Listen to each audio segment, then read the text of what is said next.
India needs to change something like in their 11. So what would be the plan for Australian women? Do they? To be honest, I think we don't stand much ahead of this Australian women's team.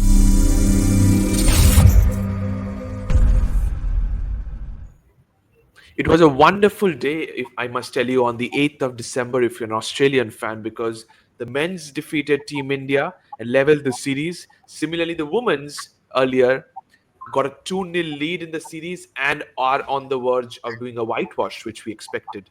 I have Parag with me, I have Deepu. Starting with Deepu, it is something we already discussed about. It was on the cards, a 3-0. Do you think it's possibly there on the cards to be 3-0, or is India ready to fight back? To be honest, they don't look in a position, to be honest, to actually even compete with Australia. They are a team that is above notches, to be honest. Not only India, but any other team, if you compare it with New Zealand, England, or any other side. I feel, we are not at that level, to be honest. That mindset is still not there. These guys show their professionalism, whereas, we are lacking. If we do batting and bowling good, the fielding, that fielding is our issue. If the fielding comes good, the batting doesn't click. So yeah, it's that issue is there. We are not that consistent, and we are not getting consistent. We are not improving from our mistakes. So to be honest, I think we don't stand much ahead of this Australian women's team. Fair enough. You're saying we don't stand much ahead of this Australian side, but similarly, Prague, we saw the first game, India, second game as well.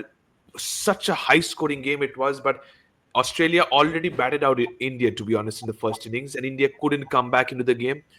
The bowling, if you're focusing first of all, what's wrong? Because there were few players that were part of the WBBL as well. They got experience, but just as Deepu mentioned, Australia are just too hot to handle. They were completely outplayed. What improvements can be done in the third ODI? So yeah, I like agree with the Deepu, like whatever he said.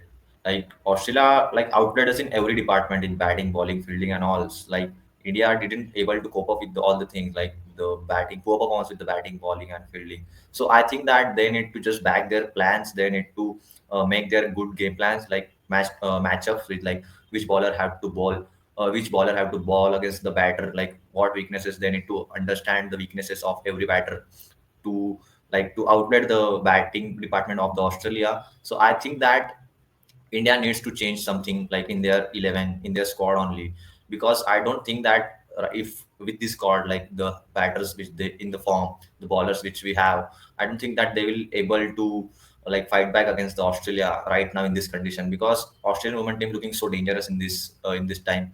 So I think that it's very concerning for the Indian women's team right now.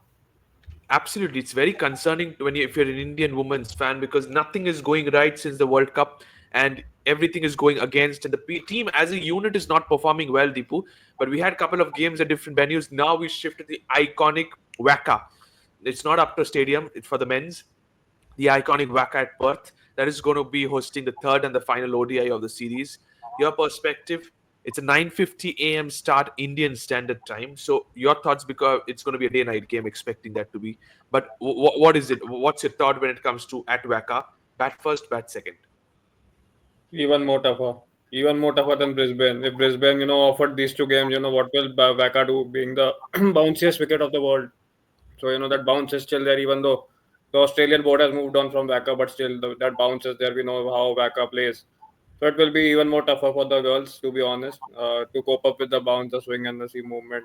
The opposition has Megan Shoot, Elise Perry, who can generate good bounce off the wicket. So, it gets tougher. But I don't know. I have a feeling that, we might just pull it off, because 2-1 is still a better, pill to swallow rather than taking a 3-0 champ, to be honest. Even though these guys dominate us, but still, I feel we can do well. But, we have to bring our A++ game, to be honest, to beat these guys. Absolutely, that is 100% true. But Parag, Deepu mentioned about it's even more difficult conditions at WACA, without no doubt. But India batted first in the first game, got bundled out for 100. Similarly, bowled first in the second game, got a target of more than 350. What would be your captain's ad if you're going into third ODI? If you win the So toss, what would be the play? So if we look at the earlier experiences, like if we when we batted first, we got bundled up on 100, and like as compared to first match, we scored a little bit good. Like we batted good in the second inning. So I think that I will go with the won the toss and choose to ball first, and to look like what scored Australian batters made, and then just batted according to the score, because I think that we are good while batting second as compared to batting first. So I will back Okay. my batters to chase the target. So you're going for chasing the target, win the toss, bowl first at WACA. That is what's your perspective is. But Deepu, Priya Punia in the second ODI did not bat. We saw that she was unfortunately injured. So is there a chance for somebody you have been constantly naming, Tejas Hasnabis, to be part of the side? I think it's time that she should come in because we depend on two batters, Mandana and Harman, and they are also in the back end, and we need youngsters coming up. And I was surprised that she was not in the starting 11 from the first game itself. So yeah, it's the ideal opportunity that she'll be getting a game. Hopefully she does. So yeah, I would love to have her at the top of the order because she has that game to that can cope up with the Waka bounce. So yeah, hopefully she's in the playing 11 come the third game. Absolutely. And similarly, Prague going for the Aussies. They dropped Georgia Verum the previous game, gave an opportunity to Sophie Molyneux, another top class player. Probably she won the WBBL as well with the Melbourne Renegades. So now your thoughts. If you look into the side, there are match winners in the entire squad. So what would be the plan for Australian women? Do they give opportunities to the players that did not get a chance so far in the series? Because anyways, they're going to win the series. And even if they give a chance, they are good players. So what's your thought? Are you going with the same tactics, same game plan which Australia went to the first two ODIs? I think that they are comfortable if they give chance to another players. Like they in this in this series, they are in a good, strong position. They are holding a good position, and also it is not like that the other players are weaker or other players are not that good ability to score runs or ball in the bowling. So I think that the all the members of the Australian team, like if we look at the 15-member squad, they are very strong. They are looking very stronger. So I think Correct. that if they make changes, it's not. I think that will not go against the Australian team. So, but if I get a chance to choose to give chance to another player, then I will be pretty comfortable to give chance to another player and try out some new tactics and try out some new players before the Women's ODI World Cup. Like this is the best time to check like how the player is performing under against the good teams. Okay, so you're agreeing with what I said as well. Even if you give opportunities, they are very, very strong side. Moving into the players to watch out for, Deepu, you mentioned about we are heavily dependent on a couple of batters, but one of the batter which have constantly mentioned a player to watch out for, but I'll mention her as well once again. Smriti Mandana for India is number one. Skipper Harmanpreet Kaur is number two, and I'm going to see Renuka Singh Thakur as my third in the list. Here are three players for India. If we're going to the opponents for Australia, I'm going to go for Elise Perry. I'll see some runs from Enable Sutherland Schwiguez and also Elana King. Starting with you, Parag, for India, what or any other player you want to see?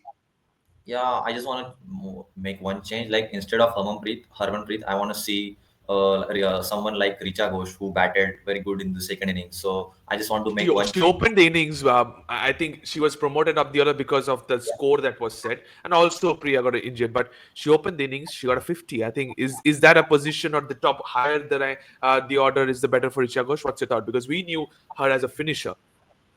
Yeah, I think that to batting in the higher order, it's been a good position for her because she just showed in the second match. And also, I think that in the wicket like WACA, it's like just Deepu mentioned, it was a very good wicket for bowling. It's got a pretty bouncy wicket. So I think that the player like Richa Ghosh, who has been fearless cricketer, who just played her shots, like so in the power play, like in the first 10 overs, if she connected some good shots, then the Australian bowlers might face some trouble. So I will go with the Richa Ghosh to open the innings.